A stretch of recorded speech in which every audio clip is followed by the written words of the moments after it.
Welcome back to the next episode of the journey of a grassroots rugby coach.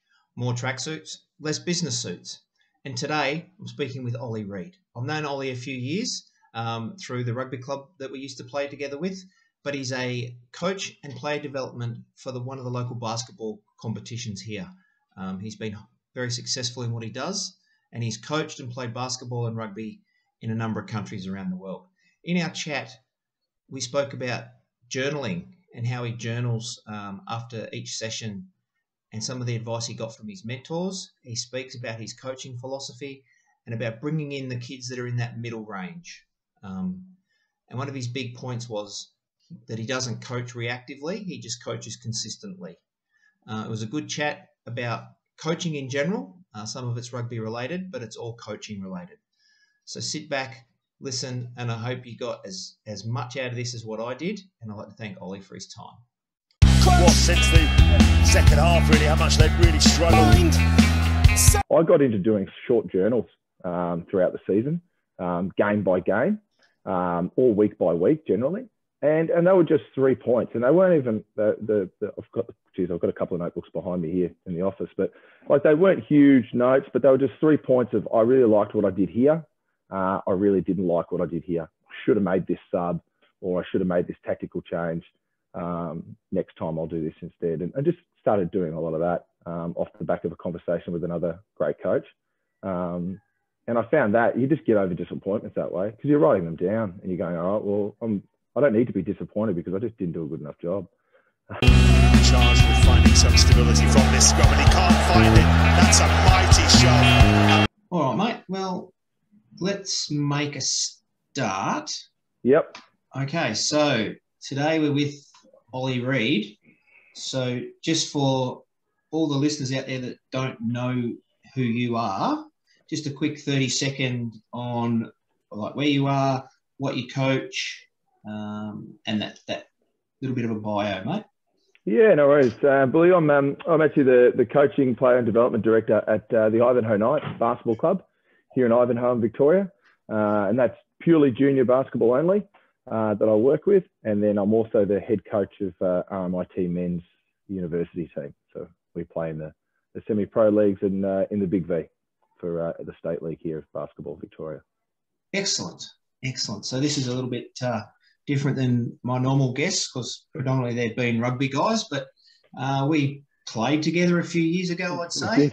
We did. I don't know whether it was a few years ago though, but it was definitely many years ago for me. It feels like many years ago, but yeah, it was back when I could get out of bed without my back seizing up. I remember that. Yeah, no, it was a few years ago. So we've known each other for a while, and I just want to.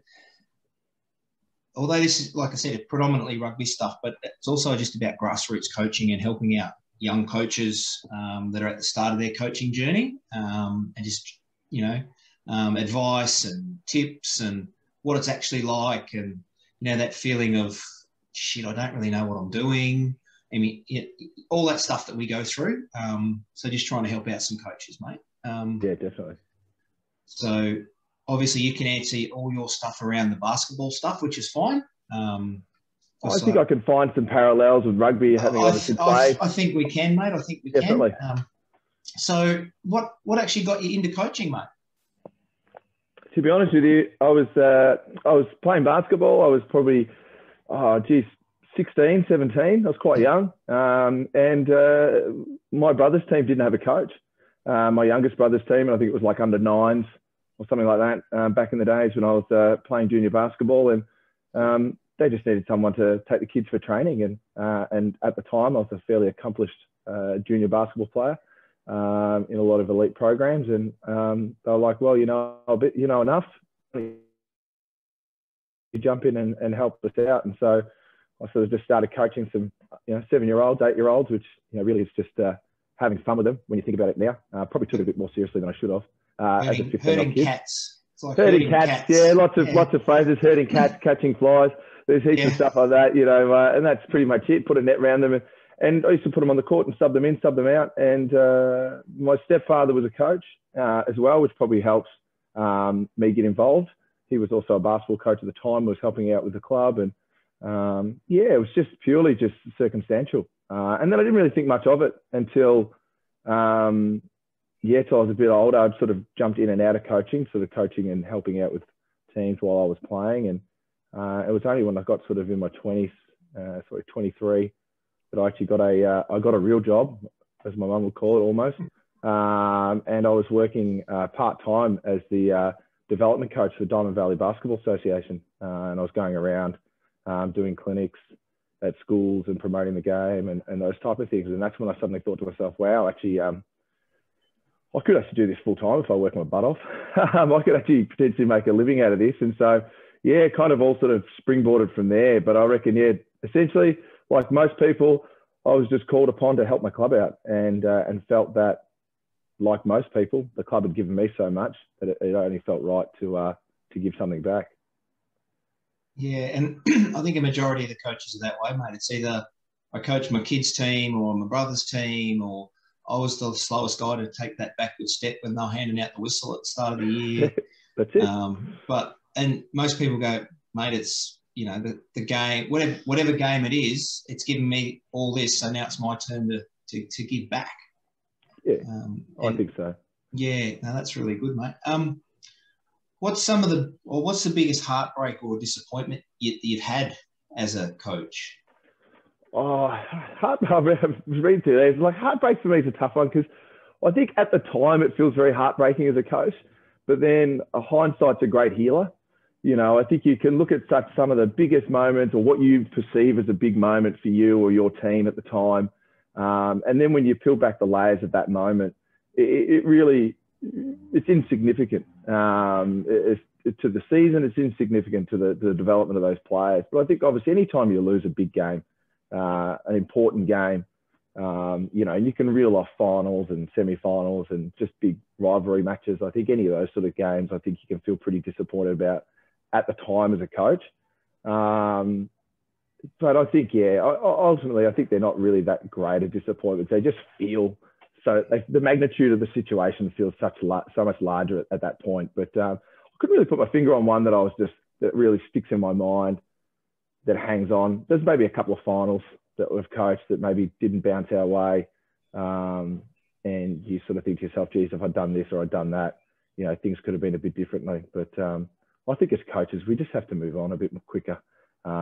And don't let that sort of stuff. Use it as a learning experience, as we tell our players all the time. I think we're very quick as players to say, oh, you know, to our players, hey, this disappointment, it's a learning experience for you. This disappointment's a learning experience for you. Well, what is it for the coach? Oh, I think it's a learning experience for me. You know, what could I have done better? And I know, and we'll probably go into a bit more detail, this sort of stuff with coaching was, but I got into doing short journals throughout the season, game by game. Or week by week generally. And they were just 3 points. And they weren't even, I've got a couple of notebooks behind me here in the office, but like they weren't huge notes, but they were just 3 points of, I really liked what I did here. I really didn't like what I did here. I should have made this sub, or I should have made this tactical change. Next time I'll do this instead. And I just started doing a lot of that off the back of a conversation with another great coach. And I found that you just get over disappointments that way because you're writing them down and you're going, all right, well, I don't need to be disappointed because I just didn't do a good enough job. I should be disappointed myself. I just didn't do the job right. And that happens sometimes. Yeah, absolutely. And mate, and we will definitely circle back to that because that's something that I haven't quite gotten myself into yet, is that type of stuff. And I think you summed it up at the start when you like, we often take it too seriously. Like the players have, I don't know about you, but the players have moved on and you're still beating yourself up for 2 weeks ago, you know, and the players are, you know, like we just go, like, what if I'd have done this? What if I'd have done that? And the players, especially at senior level, there's 6 beers in at the bar and you're still sitting in the change room going, what the? Yeah, that's it. Yeah, that's it. And it's allowed to hurt. Anything's allowed to be painful. But I agree. Absolutely. I agree. But I think as a coach, you have so many things that are out of your control as a coach as well. There's so much more in control as a player. In regards to how they react to a situation, how they react to a certain play or what they did at that moment in time. But especially as a rugby coach, you know, from the sidelines there, your impact, don't get me wrong, you do have an impact on that game, but you don't have an impact play by play as much as other sports do. Very similar to when I talk to soccer coaches, very similar to the situation. You do a lot of your work during the week, and then once you get there, the players then have to execute that. So taking on that burden of the loss, or taking the large burden of the loss or disappointment, it's a shared disappointment. So it's not on you, and it's not on any one player either. So yeah, and there's some really good points there. And it was on another pod I was listening to, and I can't remember who it was. It was a top level coach somewhere, and he said once those guys, especially like in our sport and soccer and stuff, well, we don't have the timeouts. Once they cross that white line, there's nothing you can do for them. Your time's done. You've just got to sit back and you go, oh yeah. But then you try and do it and you just go, oh my God, it's quite hard to do, I think, especially as a young coach, because you're trying to impress people. And I don't know about you, but when I was a young coach, everything was about the results. Had to get the win, because if we win, we look good. And you just go, looking back now, you just go, yeah, we didn't look good, and we didn't look good, and we weren't winning. So yeah, I think the success always helps, right? Like success always helps. It always helps bring more attention to you. But I know lots of very, very good unsuccessful coaches. Plenty of very good unsuccessful coaches.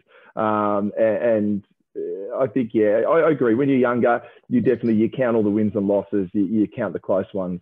But yeah, I think peeling back and taking emotion out of wins and losses and putting more emotion into training and how you prepare your players.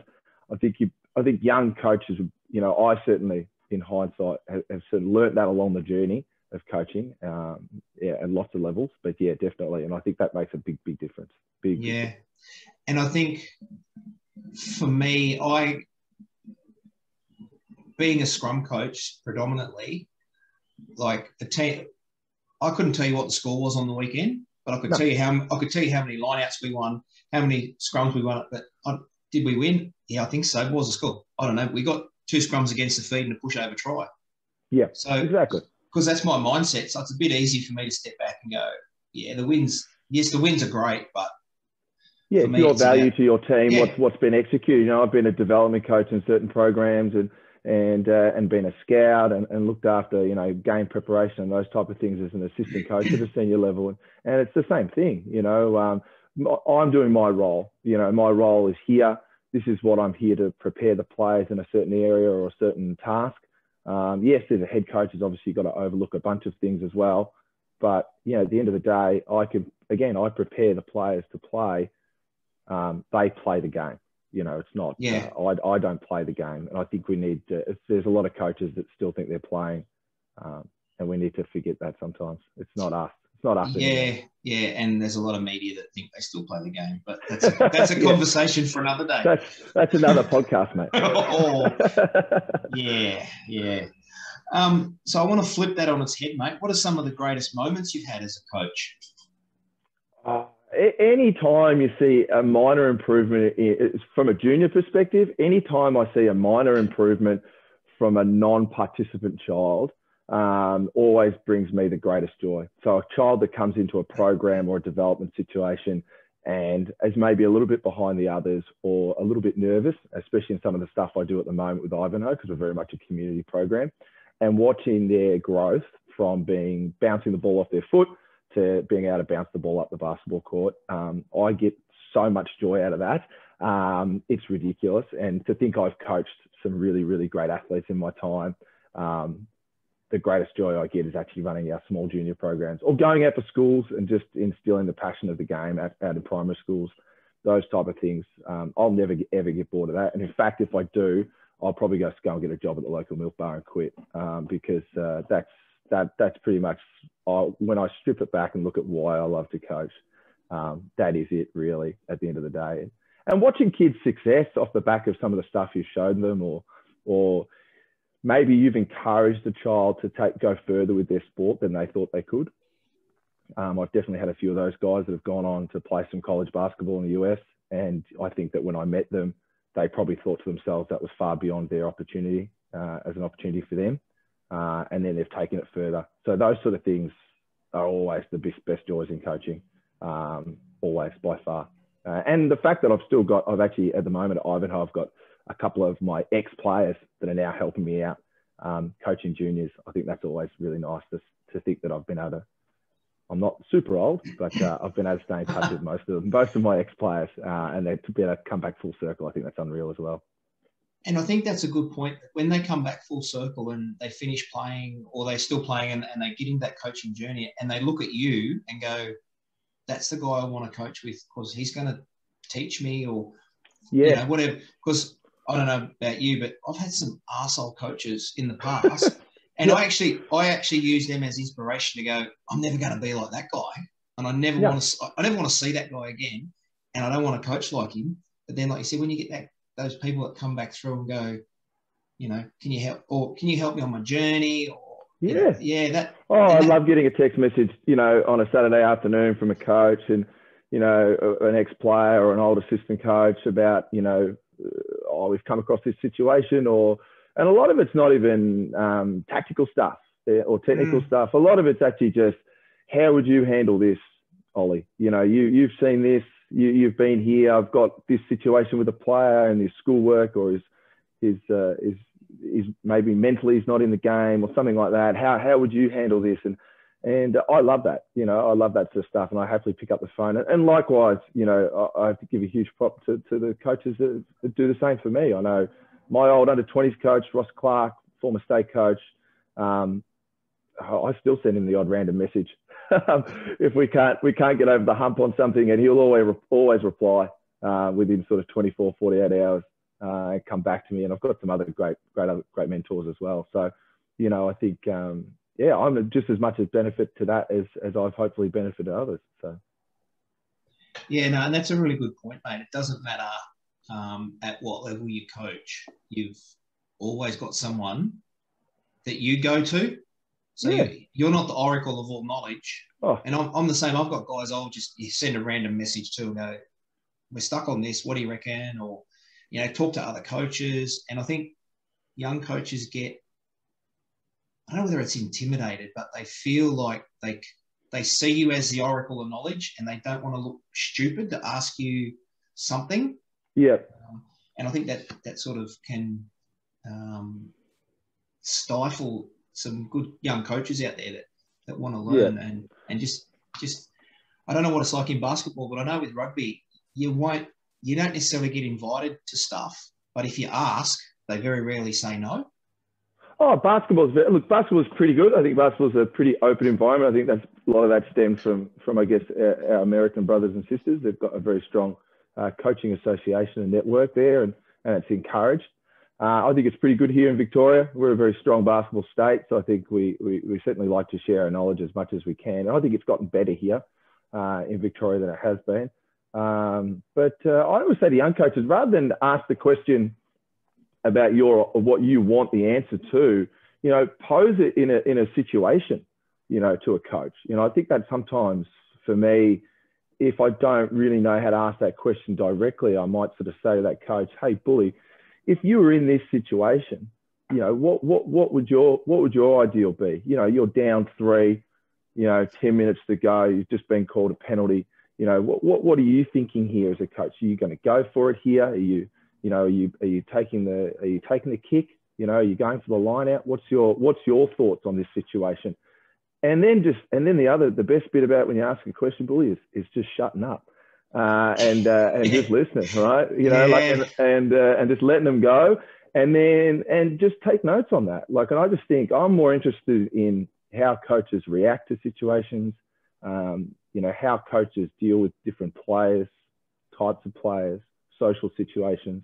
The reality is the beauty of the internet. I don't need a coach to tell me what a drill is, and nor should a young coach. You can go and find 1,000 drills in about 2 minutes. This will be the same with rugby, and it'll be the same with soccer. Coaching now for me is more about the hows and the whys, rather than the way we do this little X and O thing here at training. I'm pretty boring. I do the same stuff every training session. So, but it's about how we react to our players. I think that's the sort of questions as a young coach you want to start asking. I should have asked more of those questions when I was a young coach, and I didn't. Yeah, absolutely. And I struggled with it I still struggle with it now sometimes, to be honest, is asking questions to other people that I think, well, I don't even know whether they know the answer or not. But, you know, sometimes you just go, oh, if I ask that, I'm going to look like a dickhead. But you know what? Sometimes you do and sometimes you don't. And on that, like I said, you ask that question and then you shut up is a really good point, not just when you're asking another coach, but when you ask your players. Oh, yeah, yeah. And the things we struggle with, I know I struggled with it for a hell of a long time, was just asking a question and then just not saying, like, you know, because you know what you want to hear. And if they don't answer in 2 seconds, you're giving them what you think they should know, and they walk away and they still don't know what you want them to do because you've given them everything. And as a young coach, and probably up until a couple of years ago, I really struggled with that silence and that. And maybe it was I was afraid what their answer would be as well. If they come up with something out of left field, you just go, "Oh Jesus, where did that?" You know, and then so that's a good point, mate. That we do, we get stuck in our own little world and not waiting for them to answer. Yeah, definitely. I think we forget to ask. We forget. Don't be afraid if they don't know the answer either. Like if your players don't know the answer to that question at training, that doesn't mean you're a bad coach. It just means maybe you haven't communicated it well enough. And then that's where, like, you go, okay, well, maybe I haven't put this in a language that these guys or girls understand. Let me try again. How does this? If I want you to go here, A to B, and then make a pass to C, does that make sense to you? Yes. Okay, great. Nodding heads. Fantastic. All right. We're back on page now. And now we can start going a bit deeper into why we make that pass or what's the trigger to make that, to make that movement as an athlete. And I think, so don't be afraid. If they don't know the answer, it's not necessarily because you're a bad coach. It's just because you haven't been able to communicate it. And again, it doesn't mean you're a bad communicator. It just means you have to change your style of communication. You know, I can go into especially in my role here, I could be coaching under 12s at 10 a.m. I can be then coaching under 16 kids with a couple of state players at 6 p.m.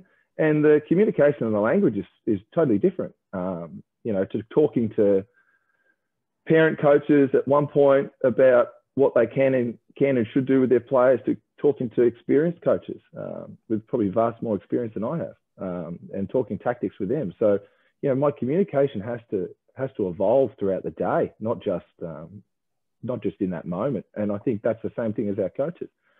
Evolve your communication. Learn how to explain things differently. Ask the questions too. Wait for the answers, but don't be afraid if it's the wrong answer. The wrong answer is good. The wrong answer means you need to keep practicing your coaching. That's a good thing. It's not a bad thing. Or they've seen something that you haven't even thought of. Yeah, exactly. And I think too, with all the research around the way people learn now, like when I started out, it was all just dot. Yeah. Where now, like, you got, visual learners, you got audio, and I actually saw, and it really changed the way I did a lot of things. I went to a development course, and the guy actually just got cones out and just put them on the ground. Yeah. And actually said, this is this player, this is this. Pick up your player and move them to where you need to be. And the guys that were struggling, like with the PowerPoint, at least they just went, I've got to go there. And he goes, cool, that's it, got it. Yeah. And it took him like 15 seconds. And I went, oh, that's so basic. But it was just like the kids that were just like, all of a sudden they just went, yeah, I know I've got to go from there. I've got to go pick that up there and move it to there. Cool, that's what we're talking about. Oh, okay, cool. And they're away. And it was something so simple. So just like you said, be able to change the way you communicate it, because people learn differently, which is good, which sort of takes us into to the next bit that we want to talk about is, what are some of the lessons that you've learned over the years coaching? You just know that coaching is, how did I describe it? It's infinite. It's infinity. It's got it's just a constant circle. There's no ending to it. You don't get to the point where you know it all. You never do. You get to the point where you know your patch really well, and then there's another patch above that.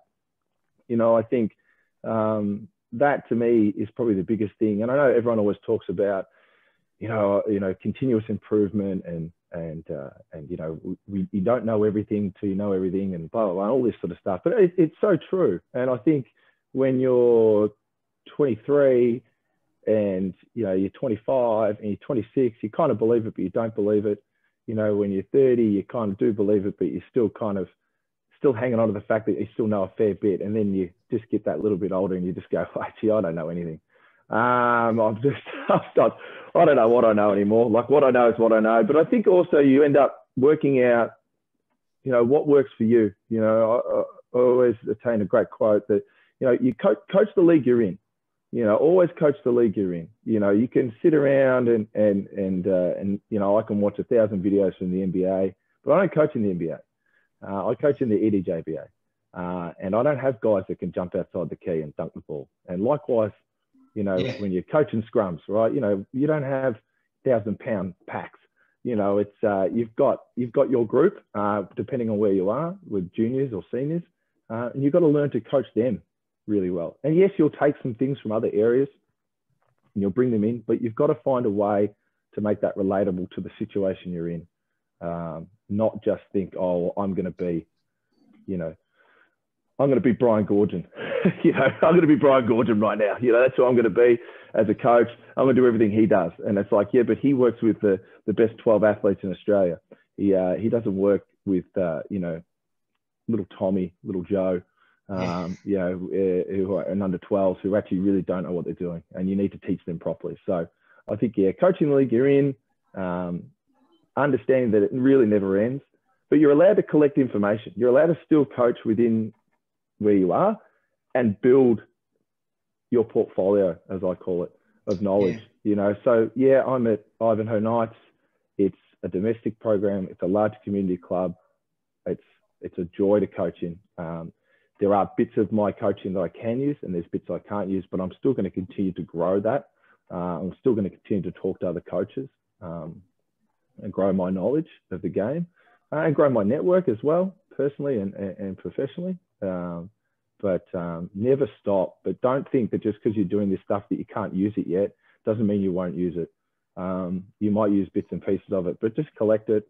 Whether you use Dropbox, whether you use paper files. There's a few paper files behind me here. Actually, I won't move the camera too much, but it's a fair bit. That's why mine's blurred out, mate. I've got a bookcase full of paper files. There's a fair bit of stuff here, and I've got multiple screens in front of me here for when I'm doing scout film. But you just collect that stuff up, and I've got lots of notebooks. I write stuff in, and I think that's the one for me. It's just keep collecting that knowledge and put it into different areas that you want to use it, where you think you might use it, and don't be afraid to add things to your philosophy or take things away. We're allowed to evolve. We've all evolved. We've evolved as humans. I mean, you've only got to look at social justice and the way we are as a society. We've evolved as a society. So we're well within our rights as coaches to evolve. We don't have to be, if we were once a rah-rah coach, we're allowed to soften our approach and become a little bit more communicative in the way we do things rather than the bellowing old coach. And we're allowed to adjust that. If we were a really defensive coach, we're allowed to move into being a more offensive coach. If that's what suits you, or you find that that's something that's starting to become part of you. So don't be afraid to change. As long as you're doing the change for the right reason, as long as you're coaching within the league you're in, I think it's not a bad thing at all. Yeah, that's really good, Ollie. And I like the bit you say there about coaching the league that you're in. Of course, I don't know what it's like with you guys, but I'll often go out and you'll see these coaches doing stuff with under 14s and, you just go, what are you doing? You've seen that on YouTube, obviously. Yeah. But you're not, like I saw a guy, and I won't name the club or the ground I was at, but it's not a team I was involved with, and they were under 14s. They warmed up for over an hour before their game.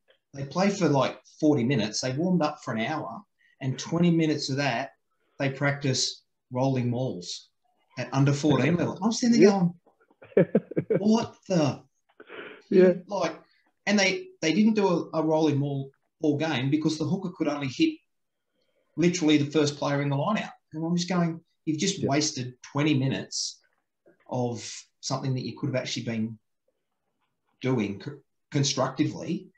And like you say something to them, it's just, oh, what do you know? Mate, no problem. I'm not involved in your club. I'm just observing. And they've probably seen something, so they've probably seen the All Blacks do it or the Springboks do it or on YouTube, and they go, I'm going to do that. And then it doesn't work, and they go, oh, that's a shit drill. No, it's a good drill if you've got the players to do it. Yeah, exactly. Exactly. 100%. 100%. Yeah. I always look at it too, is I don't actually think as a coach, and I'll defend the under 14 coach for you. Here's my defensive mechanism for your under 14 coach. I don't think you can actually do anything wrong with a team at a junior level, at a general junior level, not at an elite level. I'm saying just at a general community-based club level of any sport. As long as you're doing it passionately, all right, you're doing it with care, all right, and you're doing it for the right reasons, for the success of the kids, I don't think you can actually do anything wrong, but I think you can miss out on doing a lot right, if you know what I'm saying. So I think the 1 hour warm-up bully isn't going to hurt those kids. It's not going to hurt them, right? The practicing the rolling mauls isn't going to hurt them. They're going to become really good at rolling mauls. But as you said, but if you can't make the pass and the line out, then you're not going to get a chance to interact that, right? So you're not doing anything wrong. I don't think you can do anything wrong, but I just don't think you can do a lot right. And that's what I see with a lot of junior coaches is they're not doing anything wrong. They're passionate. They're doing things safely. They're coaching the kids. The kids, most of the time, as long as the kids are having fun, then they must be doing something right, because those kids must be enjoying it for whatever reason. Yeah. But are those kids getting the right sort of coaching that'll help them further on down the track? Maybe not. Maybe not. I always think the cream always rises to the top regardless. If you've got talent always rises anyway. For me, it's not about coaching the talent. The talent's easy to coach. It's about whether or not you can bring the middle kid up towards the talent. That to me is great coaching. It's, anybody can coach talent. I'm really lucky. I've got a really great talented bunch at RMIT at the moment. And there's no doubt they're a very talented bunch. And that's why we've got a lot of success at this stage. Obviously, you have to put your talent in positions to be talented. And I think that's the art of coaching talent. But at a junior level, as I go back, I don't think you can do anything wrong, but I think you can miss out on doing some really good stuff right. Yeah, and that's really good perspective of it. And when I think of it like that, he wasn't doing anything wrong. Yeah. But could he have done better with his time? Probably. Absolutely. Yeah. Like the kids weren't in danger. They're obviously. No. And I think rugby's a different sport in that sense because you have got that element of obviously it's a high contact sport and it has got an element of safety involved. And obviously basketball, I always think it's just got to be safe for the kids that they're doing. You don't want to be bombing passes at kids that can't see or whatever it is. But I just think as long as it's been done safely, you're okay. But it's about being efficient with your time. Like what am I getting the most value? I just look at my time on a basketball court with kids or with coaches when we talk about drills, and I just think, am I getting value? Is there a lot of value in this drill? Like, is it hitting on 3 or 4 different things, or is it very skewed to one particular skill? If that drill's one particular skill for maybe 15% of my players, is that really a drill I want to do with a team? Probably not. I probably don't want to do that unless it's something we really need to work on for a particular game. I just think, is that productive use of time on the field, on the court, doesn't matter where we are.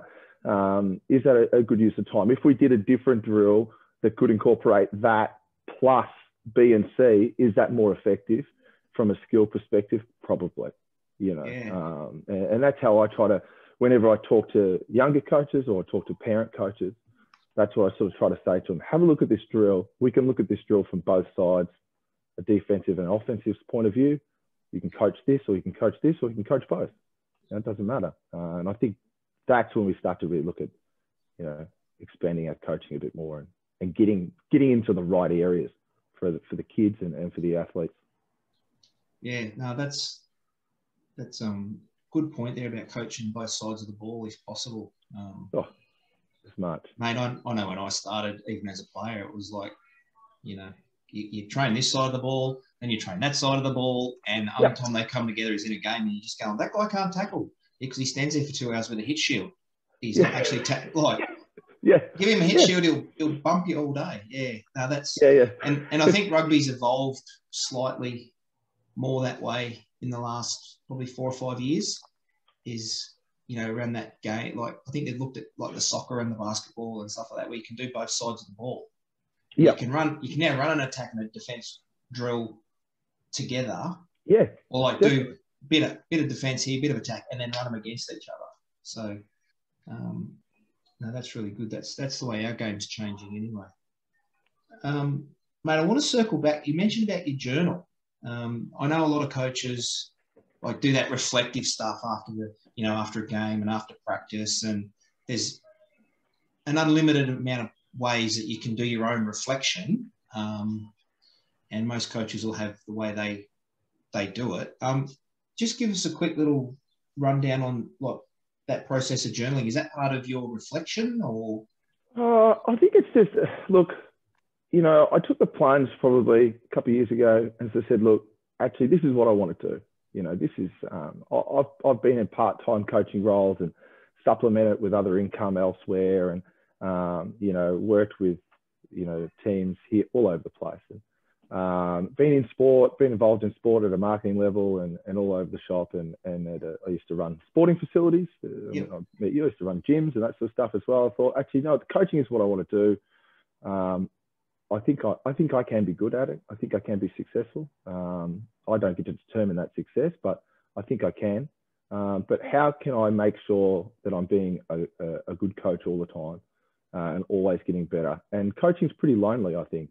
When you really strip it back, you're in a really big social environment as a coach, but at the end of the day, you are really on your own for the majority of it, especially here in Australia. You don't have large coaching staffs or people to reflect off or bounce ideas off a lot of the time. And especially at community rugby, if you're the head coach of the first senior team, you've probably that's it. It's you. It's just you and the water boy on the sideline. So I think the opportunity for growth can happen through the season. And for me, it was just looking at what other sort of growth opportunities were done in other sports, but also what people do at a corporate and a professional level. And I just saw journaling as just something that made sense to me, but not necessarily journaling because I didn't want to sit there and write forever. I just thought it was just an opportunity for me to look at what I do on a game day, not necessarily at training. I think I reflect on my training sessions on a weekly basis. I probably don't journal as much on my training sessions, but I do write a lot of notes on my training plans during the training session to remind me of things for the following training session. So I guess I do, in a sense, journal on my notes as well. Yep. But yeah, and just looking at in the game, hey, these are some things I did as a coach, not confusing what the players did. And I think that's a big part of that as well, as when we're reflecting as coaches. It goes back to my point. We don't control everything. The players control the decision-making. Now, can I help that player make better decisions? Yes. I might be able to look back on my notes and say, all right, need to do more decision-making in the last 2 minutes of a game. So it means that we need to do some stuff around close game finishing. And that's on me because I didn't prepare the players well enough to successfully close that game out. Or maybe I did and they just didn't execute.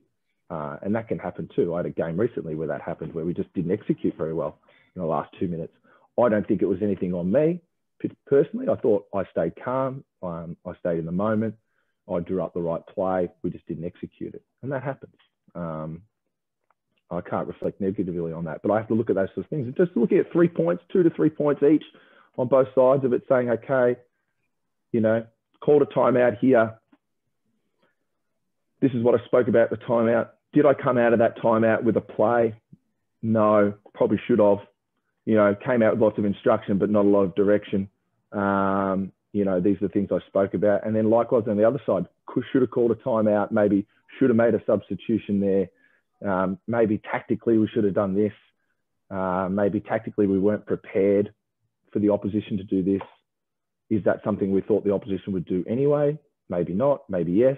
Maybe there was maybe they might do this, but they didn't do it.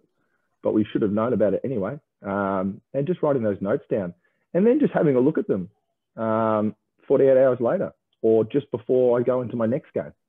You know, so on a Friday night, preparing for a Saturday game, just flicking through the notes of the last 3 games, because I don't want to make the same mistakes I made in the last 3 games again in the 4th, because as a player, or talking to a player, I'd be pretty frustrated if they made the same mistakes 4 games in a row. And so as a coach, I also want to make sure I'm doing that as well. And I think that also, if you're open with that and you're happy to be open about it, I think it's important to share that with your players. Not necessarily your journal. I don't think you need to share your journal with your players at all. But I think sharing the fact that you two are being self-critical and looking at ways that you can be a better coach. And don't be afraid to ask your players either. Again, it goes back to it. Like, I quite happily sit down with our players, and especially around training, because I think we spend a lot more time at training than we do in game with players, you know, about how we're training, or drills they like, drills they don't like. And they're always going to say, you know, we don't like this one because it's hard, or we don't like that one because it's, you know, oh, it's a bit too easy, or whatever it is, or it's a bit too basic for me. And I think it's then your ability to sell them on the reason why we do it. Or accept the fact that maybe a lot of those players just don't like that drill, and maybe there's a better way to do it. Maybe there's a more successful way to do it. So yeah, I just think for me now as a full-time coach, it's important for me to be able to evaluate and self-evaluate, and that's just part of it. And like I said, I do that as well with my training plans. Yeah, no, that's good. And like I said, I started journaling when we went into lockdown, and it lasted like a week, and I just went, I'm not writing about my feelings and stuff like that. And no. And it's good that we've got that. It's not about that. It's about, you know, what did I do good? What would I not do again? Yeah. So that's really good. Like I said, I've never tried it. I've heard people talking about it, so I might give it a crack and see how that goes. But you know, we've all got our own ways that we self-reflect, and no way's right or wrong. It's what works for you. No, I think you've got to self-reflect though, regardless whether you write it down or not. I think as a coach, you've got to self-reflect. You have to look at the way you do things and get some sort of feedback. And some of that feedback's either got to be from your players or your coaching staff, or it's got to be from you. It's got to be from you. Otherwise, I don't think we can be. I think we just end up being the same person all the time otherwise, and we don't see the problems. And I think that's where some coaches get caught in that trap where they're just wheeling out the same thing and then wondering why it's not working. Yeah, and I think that's probably where I was when I first started coaching. It was just, you went back to the drills that you knew, and you know, that was 15 years ago. So none of those drills are relevant anymore because the sport's moved on from that. Of course, but that's what we know. And even now, like I've got 3 or 4 guys at the team I coach now. They're quite happy to say to me, why are we doing this? What's the purpose of this? And sometimes it'll be, all right, well, what do you guys think? This is what we want to achieve. How do we make it happen? And throw it back on them. Yeah.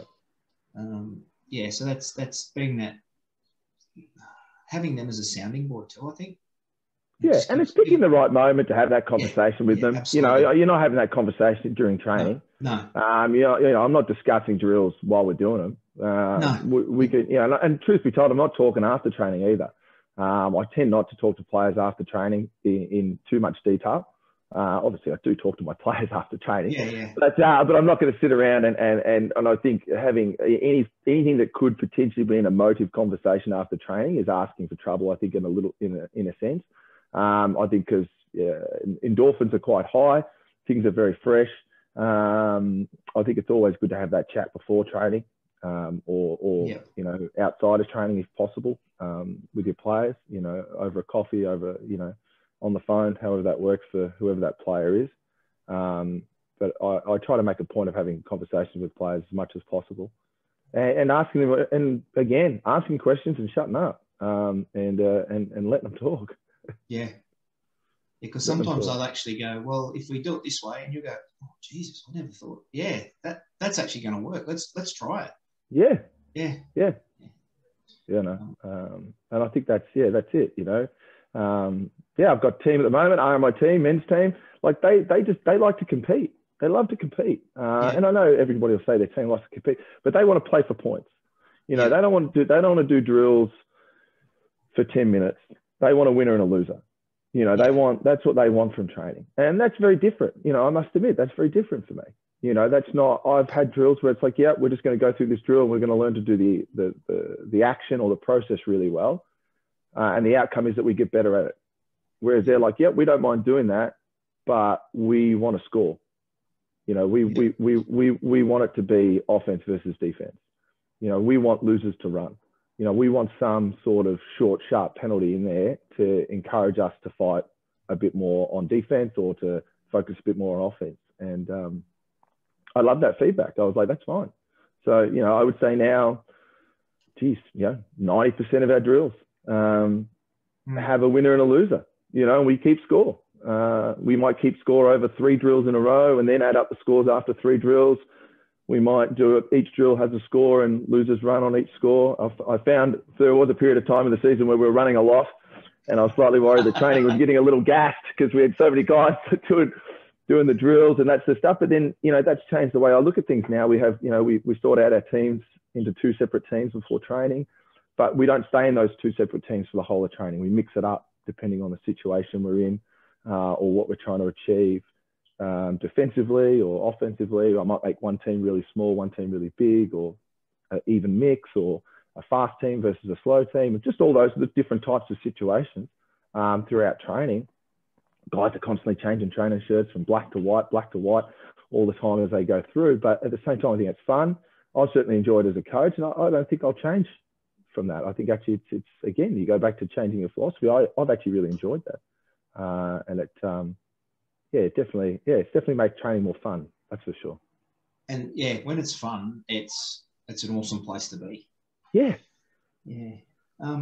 So the next one I want to talk to you about is you spoke there about bringing the middle kids up. Yep.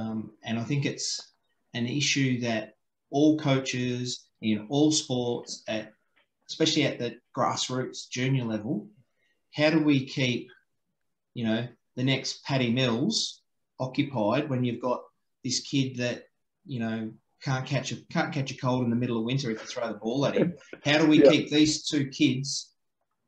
Because, you know, it might be a bit different where the kid can go, well, I'm going to go and play for this team in a better league, but you might be the only team in town. What do you do to keep these 2 kids both engaged at training without the potential superstar not turning up, dropping off, having a crap attitude, all that stuff that happens when we don't do that to those people? But how do we keep this kid over here who, and the way I describe it is, he's only ever going to play 3rd grade. Yep. But he'll be the guy that marks out the field, cleans out the dressing sheds. He's probably going to be the club president one day. Yeah. If you ask him to do something, he does it because he loves the game and he loves being around his mates and stuff. So how do we keep both of those engaged in a training session? Yeah, well, I think, one, if your talent's got a bad attitude, that's part of being talented, right? Being talented is about having a great attitude too, right? So if a talented player has a bad attitude already because they're getting frustrated or whatever with their teammates, then they're already not talented. They're already down a peg. And I think talent needs to know that because that is the difference between really great players and great athletes in any sport, regardless of where you come from.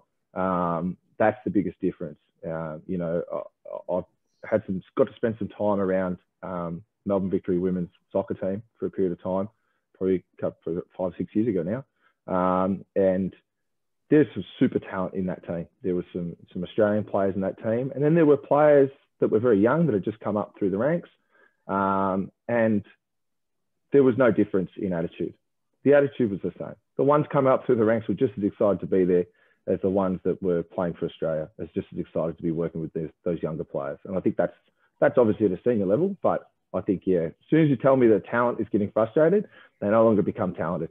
They just become a very good average player because that's what they are, essentially. And I think engaging them, put them in situations that are challenging.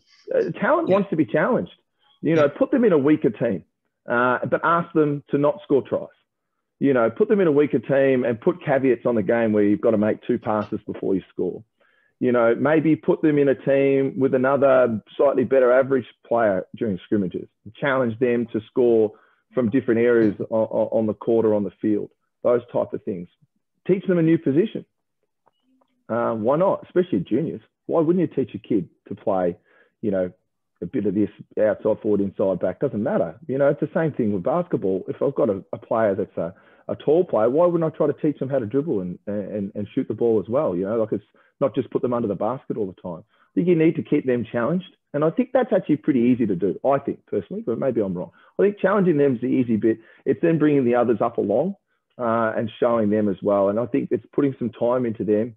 And I think first and foremost, with a middle of the road player, identifying what their individual talent is important. And I think most players have got something they can do slightly better than their other skills. Not other people, just their other skills.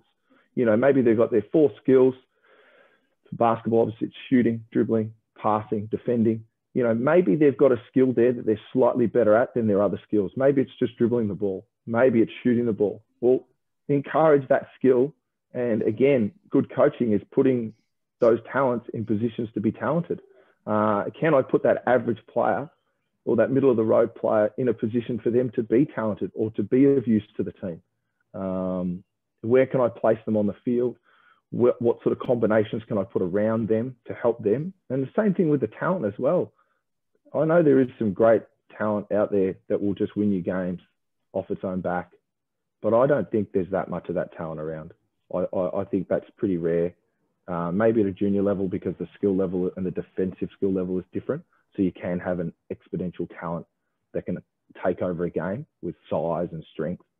But I think at a senior level, even if you've got some fantastic talent, you have to have some other pieces around it to complement it or to help it or assist it. And it's putting those players in those great positions as well. And I think that comes through communication with both sides, so they know what their role is and where they can help and also where they can hinder. You know, don't be afraid to tell talent that if you keep doing this, that bloke next to you is not going to like you. And if that bloke next to you doesn't like you, he's probably not going to help you. You know, like he's probably going to set, you know, basketball is probably going to set a really lazy screen. He's probably really not going to be that interested in helping you out on defense. You know, and in rugby, it might be the same. He's probably not going to be that interested in rucking over for you because, you know, yeah, that guy's such an idiot. All he does is talk down to me. Why would I want to help him out? Why would I want to push as hard in the scrum for him when all he does is bark at me all the time? Those type of stuff. And I think that's also important. Communicating comes first, and then finding a system within your own system, because every coach has their system, but finding something within your system that allows them to be talented from a philosophical point of view, about the way you play. And then at training, then breaking it down and putting those drills in place to challenge the talent and to also bring up the average player with their talent into a position where they can be better as well. Yeah, nice. That's really insightful, mate. That's Hopefully that helps. It's a bit long. Oh, mate, no, that's good. And I think it's, like I said, I think it's an issue that at coaches we've all had at some point. That you've got you've got a kid that, and it might even be, you know, developmentally he's 12 months ahead of the rest of everyone else, and you know everyone's going to catch him. Yeah. But how do we, you know, especially it's a bit different for basketball, I suppose, but like for junior rugby, it's, you know, 3 degrees outside in the middle of July and it's pouring down with rain, and we got to keep these kids engaged. And if we can't engage both of them at the same time and develop both of them, they don't turn up. No, I agree totally. But again, we go back to that great conversation. It's all about communication, mate. It's all about how we talk to people, how we, you know, if we just sit back and hope it'll work, it won't. You know, you can't. You don't boil water to make soup. You know, you got to put some sort of ingredients into it. I like it. Oh, I like that. You don't boil water to make soup. I like it. Just on coaching philosophy, and I know I'm probably like you, mine has changed, not continuously, but it does change over time as you get more experience. And I really didn't think too much about what my philosophy was until I went to New Zealand a few years ago and did some development stuff over there. And Murray McStead, the ex-All Black who ran the session. He just said, "Why do you coach?" And I went, I knew what I wanted to say, but and he said, "Well, you've taken too long. You don't know why you do it. Go and work it out." And I went, "Ooh." Yeah. So, and I think young coaches get a bit overwhelmed by coaching philosophy because everyone's is different. Yeah. And I think for me, a coaching philosophy always comes into play when things don't go well. Yes. Yeah. Yeah. I can see that. Yeah. I can agree with that. So like when the season's going down the toilet or you're losing play or whatever, at least you can go, well, this is what I believe in as a coach at the moment. So you coach both junior and senior players. Do you have a different philosophy when you're coaching the senior team as you would if you're coaching a junior team? No, I don't think so. I think style of play is different. Right. Yeah. My playing philosophy, and I think that's where you've got to make sure that I think they're different. Your coaching philosophy, I think, is how and why you do things. Yep. Your playing philosophy is your tactical sort of stuff, and that certainly can be different. But I would say, as a senior coach and a junior coach, my playing philosophy hasn't changed, particularly between the two. We like to play fast, we like to space the floor, and we like to attack early. And I think that doesn't change at all. And that's us on the offensive side. And on the defensive side, we like to contain the ball, we like to contest, and we like to compete. We talk about the 3 C's all the time, ad nauseum, in fact, for some of my players, I would say. The amount of times I mention the 3 C's. In fact, I just start using them around the house now. That's how I get my kids to do their housework. Contain, contest, and compete. If they can't do that, then they have to go home. They have to go up to their room. So I think the playing philosophy, how your style of play is different to your coaching philosophy. And your coaching philosophy, I think, always comes back to your why. And my coaching philosophy has always been what I mentioned before. It's about being positive and proactive and caring in the way that I do things as a coach. And that's always been why I was here. When I strip it all back down, that's the reason for being here. That's why I like to coach. Like I said, I'm lucky enough that I get to wake up every morning. This is what I do for a job. And I hope that continues on for as long as I can. The positivity and the caring is what it comes down to. And I think I use my coaching philosophy whenever I make any decision. Yeah. And I use my playing philosophy when I make any technical decision. Is what I'm doing fit what I want to achieve as part of my philosophy? Do I have to adjust my philosophy? Am I that convinced by this item that I need to adjust my philosophy? Or is this just something that doesn't suit? So I can watch another team play and I can think to myself, wow, I love what they're doing there. I love that stuff. I love the way they run that offense. It looks really good. But the reality is it doesn't fit my playing philosophy. My playing philosophy is spacing, pace, and passing. And if it doesn't have those 3 elements as part of it, then it's not who we are. It's not who I am as a coach. And now I either need to be overly convinced by that style of play to change my philosophy, or I just say, well, good on you, coach. That's a really good way to play, but that just doesn't suit my style. It's the same thing on defense. It's the same thing. In the way I coach it. And I look at that, and the same thing with my positive and proactive and caring personal philosophy. It's like when I go to do something as a coach, is it positive? Am I doing it with passion? And do I care? Do I care about the people I'm doing it for? Yeah. And I think I'm more so because I do a lot now with different groups. And I think I've learnt that over time when I wasn't coaching full time and I was doing a lot of bits and pieces, coaching at this school and coaching over here with this club and doing some individual skill work for this player and individual skill work for that player. And it was like, am I passionate about this? Like when I go to do this skill work with this player, am I really passionate about working with this player? Is it going to be a positive experience for both of us? And do I really care about it? Like, do I? Because if I don't, I'm basically just going in there to collect my money and leave. And I don't think that's the right way to do it. Or I'm just going there just for the sake of going there, just because it's something to do on the weekend. And I don't think that's for me, that's not the right attitude. That's just not what I'm here to do. And you know, it's funny. It's the same thing when you emailed me about doing this. Mm. Is it passionate, positive, and caring? You know, do I want to jump on this podcast? You know, does this tick the box for me? And that's what I'm saying. I look at it from everything I do. Does this tick the box for me? Yeah, it does. Yeah, no, I am. I think this is a really good way for me to connect with some other people, flesh out some ideas of mine with somebody else, and look at my coaching from a coaching perspective rather than from just a basketball coaching perspective. Yeah.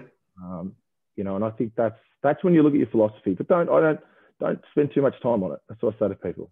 Whatever comes out of your mouth first is normally right. Whatever comes out of your mouth second probably just needs a bit more polishing. Nice. And that's normally how it works. For me, that's what I sort of look at. And it doesn't have to be too in depth. But I think there's a clear difference between the reasons why we coach and the way we coach. They do have a crossover, obviously, but I think there's a tactical element of our philosophy, of a coaching philosophy that is there. But I think the first line of any philosophy is basically you. Yeah. What's it about you? How are you going to approach people? Yeah. And I really like the point you made there. Like, you watch another game or you watch another coach and they do something, you just go, "Whoa, that's awesome." Yeah. And a lot of young coaches go, "Cool, I've got to do that." No, just sit back and go, "Well played." Yeah. I really like that, but it doesn't fit in. It doesn't fit into my team. I don't have the players to do it. I don't, you know, and I think a lot of coaches, they just go, "Oh, cool, that's really good. I'm going to use that." And you can see in their training, they've seen something somewhere, you know. Yeah. And you just go. And I think a deep dive's a good thing, right? I know you do a lot of stuff with the Scrum stuff and you do a lot of deep dive sort of work. And I love going and looking at other programs or speaking to other coaches or looking at different coaching philosophies and finding more about them. And I think most people in rugby would say the All Blacks is that, you know, the holy grail of it, you know, because they've been very open in the way they share what they do from a coaching perspective. And lots of books have been written about it and those types of things. So I think you can really get right into the minutiae of the way the All Blacks breathe. And so I think you can be drawn to that. And that's okay too. There's nothing wrong to being drawn to stuff, you know. And I think, you know, my early days as a player was spent around people like Kevin and Brian Gorgon. And so, you know, there's definitely an element of that defensively that I've taken along on my journey as well. And so I think you can be influenced. But I think also looking at other programs is fun. I enjoy it. I think it adds to your knowledge. Certainly during lockdown, I spent a lot of time talking to my American brothers and sisters about, you know, speaking to coaches from Cal State University about how they do things and why they do things, or whoever it is or wherever it is. And I love that because I think that means I'm learning new things, but it doesn't mean that I'm learning things I'm going to use tomorrow. It's just I'm just learning more about the game. I'm just learning more about people. And I think that's important as well, because once you understand other people's philosophies, other people's whys, then it makes it far easier for you to communicate to a wider range of people. Yeah, and I think that's a really good point there. Like, especially during lockdown, we've all been on webinars and all this type of stuff, and you're getting that knowledge, and you might go, you know what, I love that knowledge, but I'm not going to use it at the moment. I might use it down the track, or I might just take a little bit of it, you know, or you might just go, that's really good, I'm just going to file it away for whenever I need it, which is why I like yourself, I've got notebooks and pads and hard drives, and I actually sat down one day and tried to go through it, and I gave up after about 4 hours trying to organise it. I started filing it. I tried to pay my kids. I tried to pay my kids to do it, and they went, nah. Mine aren't old enough to be interested in that. But like, I actually, when I go and listen to other coaches and try to learn more about their philosophy of coaching or their style of coaching, sometimes style of play, I'm actually more interested about how they teach things, how they word it. You know, it goes back to what I was saying before about how they describe a certain drill or they describe a certain skill. That's the stuff I learn more of. Because I want to know better ways to communicate. I want to know better ways to describe what I want done, maybe in a more succinct fashion. And I think that to me, that's where my coaching's sitting at the moment, is I want to learn to communicate better as a coach. communicate what I feel and what I want, but also be able to communicate to others a lot better. And you know, opportunities to jump on stuff like this is an opportunity for me to try to fumble over my words and waffle on a bit too much and all that sort of stuff and get it out there, and hopefully somebody likes it. But I'm learning too as I go along, and I think that's important as well. Yeah, and I've said to a few of the guys I've spoken to now, and I just went, you know what, if one person listens and gets one thing out of this, job done. Because, mate, I've started a new book, and I'm just writing stuff down. I go back and I watch them, and I get, you know, little snippets from all these coaches, and like, yeah, some of it I'll probably never use, but it's there, or it's how can I use this, what that guy said here, how can I use that, or how can I change it to make it work for what I've got? And I think that's how we develop as coaches, rather than just sitting in sessions and, doing the educational side of it, but also that development and looking at how other people, like you said, teach. Yeah. Anyone can learn the skills, but it's about that. How do we communicate? How do we teach it? How do we, when it doesn't go right, how do we make it, you know? And that's that development side, which was really some really good insight there, mate. Just one last question, because I know you've you're good. Some stuff on this afternoon. Yeah.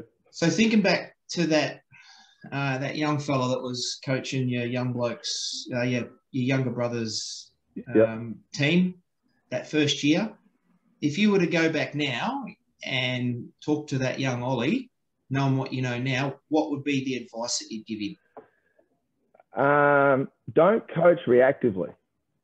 Nice. And I think there's an element where we do have to coach reactively at a certain level to sort of help with success and development. But I think too often as coaches, we coach week to week and we coach reactively. And that's what I see a lot of. And that's definitely been a change in myself in the last 10 years that I've been involved in coaching, is no longer to coach what I coach and coach it consistently, knowing that it's the consistent nature of that will bring success. And success isn't necessarily wins and losses. Success could be development. But I sort of look at it like, let's go for like a passing drill, right? I'll hark back to a little bit of rugby stuff here. So, you know, just like a little bit of alley work, three-man passing, maybe it's a bit of 3-on-2 passing into the lane drill. Now, you know, you do that as a bit of a warm-up. We do some 3-on-2 stuff in basketball all the time. Now, some coaches would only do that because we've struggled to finish at the line, or maybe we've struggled on our fast breaks, or with rugby, we've just struggled to make those close passes the week before. So we're going to go back to this drill now. We're going to do some 3-on-2 again. But then we're not going to do it again for another 3 weeks because, you know, we don't need to. We've done it. We were really bad at it last week and we're really good at it this week. But for me, that 3-on-2 is a consistent action that's always in the game. So why wouldn't I want to practice that every week? Like, why would I want to reactively say, this week I'm not going to have it and this week I will because we were bad at it? It's reactive coaching. It's constantly reactive coaching. Oh, we weren't very good at lineouts, so this week we're going to do half an hour of lineouts. We're going to do a half an hour lineouts flat out all the time.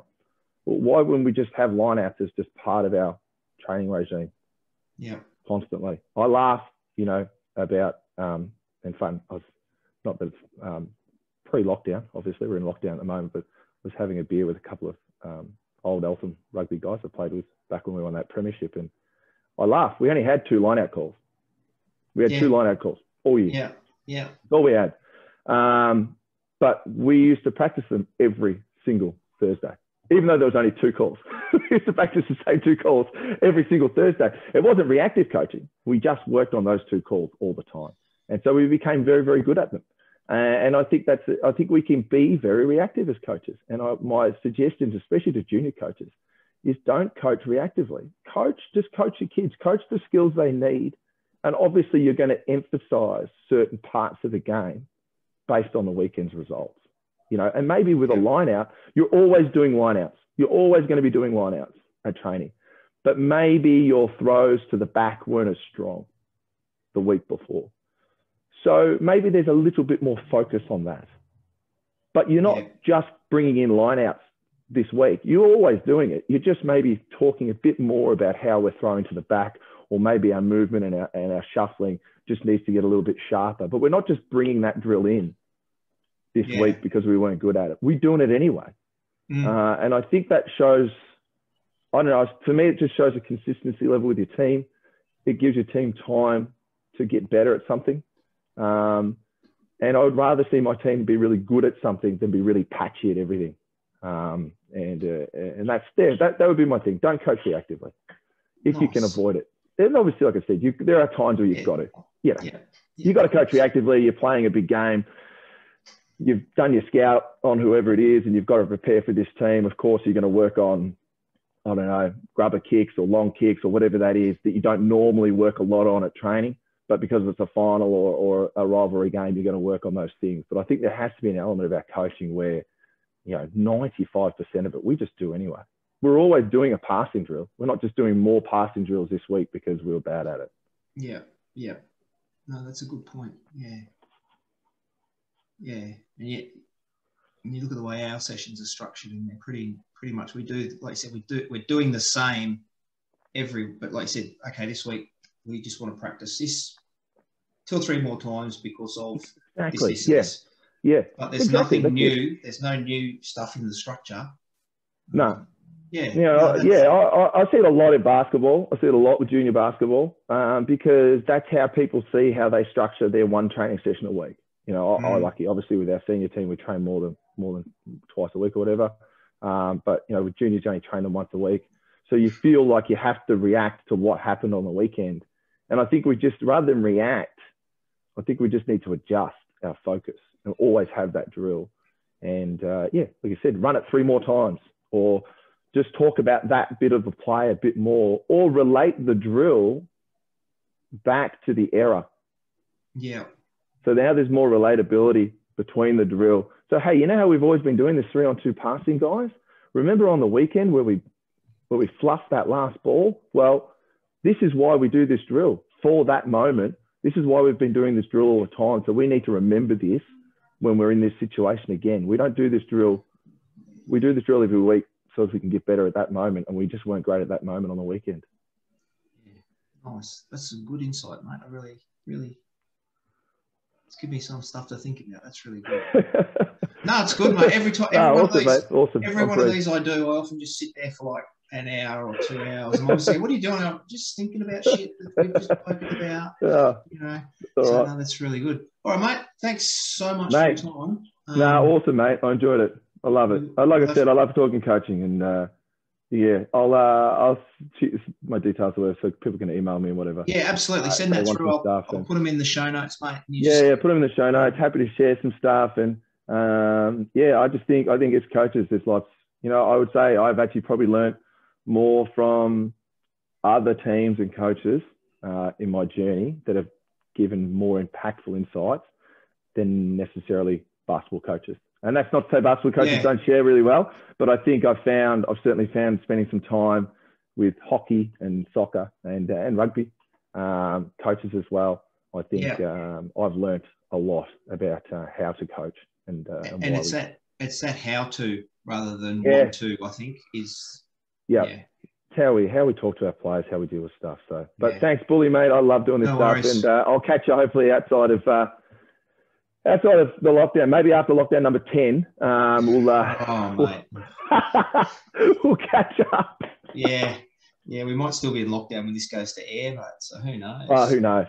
Yeah. If we are, folks, it's a little bit more. You can, I don't know, rewind it back and listen to me waffle again. It is what it is, mate. True.